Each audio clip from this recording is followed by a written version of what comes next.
Three amateur and fresh IT graduates in Cavite and La Union had their success in illegally distributing internet connectivity to subscribers of an online provider cut short after law enforcers busted their illicit domestic operations.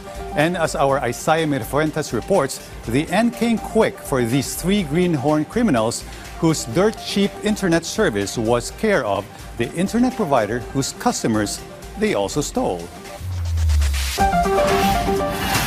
Kayo ay inaaresto namin sa kasong illegal access under Section 4A1 of the Cybercrime Prevention Act. Three IT graduates ended up in jail after being arrested by the National Bureau of Investigation, or NBI, for the illegal sale of internet connection.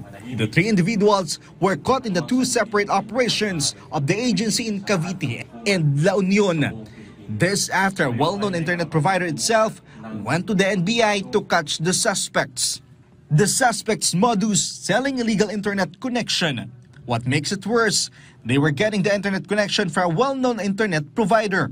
Dito sa block na modem to, router, block na router, merong connection papunta sa kabilang bahay.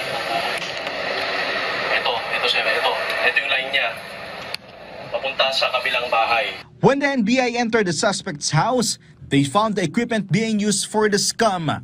We also recovered modems of the ISP provider which are not authorized by them to be used, and also recovered MikroTik equipment used for distribution of internet services. The NBI is still determining if the suspects have other accomplices. The agency is also investigating if the customers of the suspects knew that their internet connection was illegal.